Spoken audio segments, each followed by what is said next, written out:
ini orang cerita soal anxiety. Katanya kalau jantung sering berdebar, susah napas, dan overthinking itu tandanya kena gangguan kecemasan.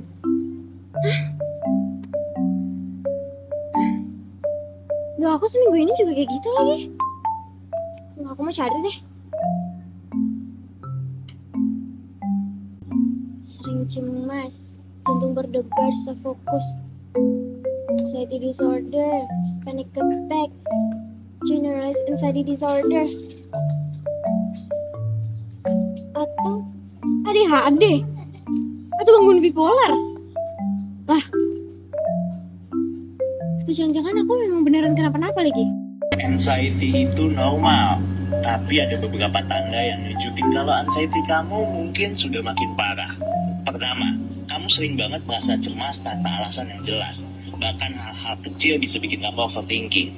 Kedua, kamu mulai merasa sulit tidur karena otak kamu nggak bisa berhenti mikirin hal-hal yang bikin cemas. Wah, kenapa sih aku baru tahu sekarang? Atau emang selama ini aku denial aja ya? Kadang kita scroll sosmed niatnya hiburan, tapi malah nambah beban. Gak semua konten diagnosa itu valid buat diri kita. Kita itu perlu bicara ke yang ngerti, bukan ke FYP. Mungkin ini waktunya kita buat berhenti diagnosa-diagnosaan. Kenali diri, bukan salin gejala. Yuk kita tanya teman-teman di sini, pernah nggak sih mereka melakukan self-diagnosis? Halo Kak, minta izin nggak? Minta izin untuk bertanya ya? Tanya dikit-dikit aja. Okey, saya mau nanya aja Kakak. Kakak tahu nggak tentang self-diagnosis? Self-diagnostik, mendiagnosis diri sendiri gitu. Iya Kak, pernah? Tahu? Apakah Kakak pernah self-diagnosis? Kalau kakak pribadi ya, kakak orang psikologi juga. Jadi kakak tahu bahayanya kalau self-diagnosis itu gimana. Jadi kalau untuk sekarang dan akhir-akhir ini kayaknya nggak pernah. Nggak pernah, tapi pernah kan sebelumnya? Kayaknya sebelum belajar psikologi pernah. Pernah, contohnya gimana Kak? Apa ya waktu itu ya? Kakak pernah ngerasa kakak depresi, padahal kayaknya belum sampai di tahap itu. Tapi udah lama banget sih. Oh, jadi Kakak tahu nggak tentang cyberkondria? Cyberkondria. Apa itu? Atau pernah dengar nggak? Nggak pernah dengar ya? Belum. Halo, dengan kakak siapa? Bunga.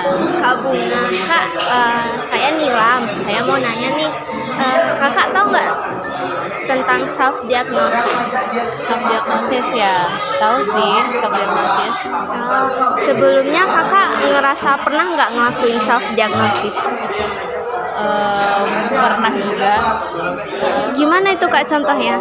Contohnya kayak misalnya ngalamin suatu gejala ya, misalnya ada keluhan-keluhan tertentu, terus mungkin browsing di internet juga, terus ngerasa keluhannya sama gitu dengan yang ada di internet gitu, terus sesuai dengan keluhan, jadi ngerasa oh itu berarti penyakitnya gitu kayak gitu.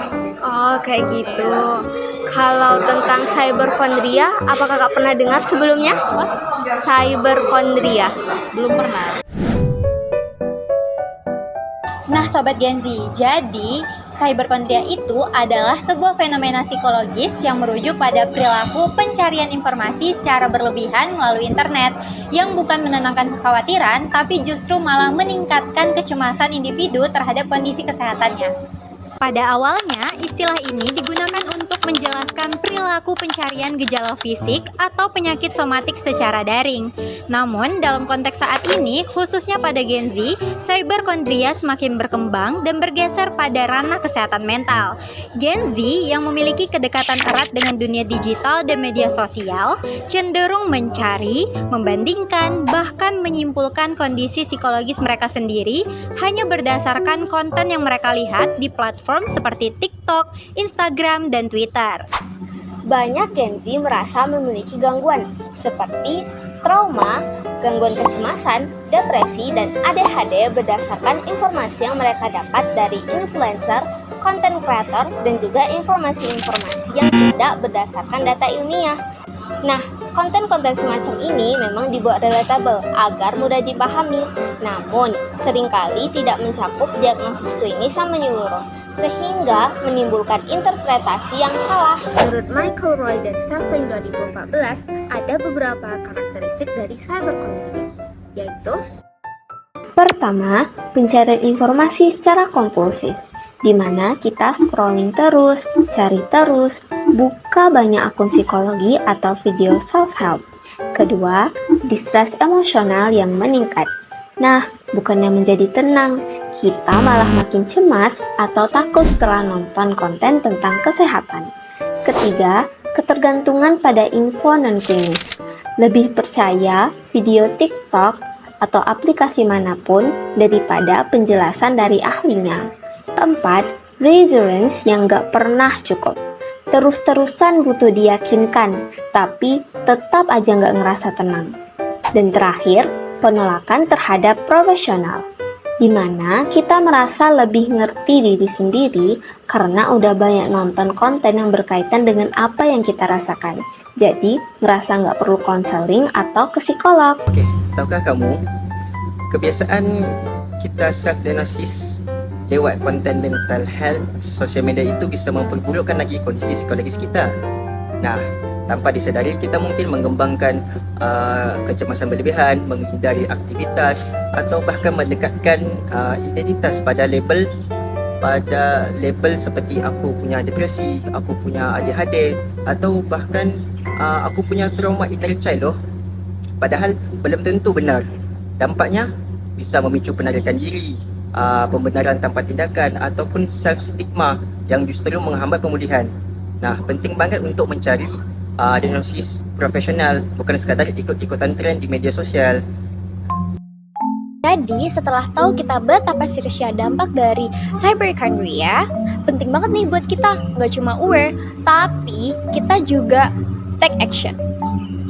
Nah, salah satu bentuk intervensi yang cocok banget buat kita Gen Z adalah psikoedukasi kelompok berbasis media sosial. Kenapa media sosial? Karena Gen Z ini udah kebanyakan banget akrab yang namanya TikTok, Instagram Reels, YouTube Short, Twitter, dan media sosial lainnya. Nah, bagi fasilitator atau edukator, bisa banget nih nyampein kontennya itu dengan kayak relatable, terus visualnya engaging, dan yang paling penting, berdasarkan fakta ilmiah dan juga empati. Information is power, but only if it's accurate. Yuk jadi Gen Z yang cerdas, kritis, dan tetap peduli sama kesehatan mental. Mind check, stop diagnosa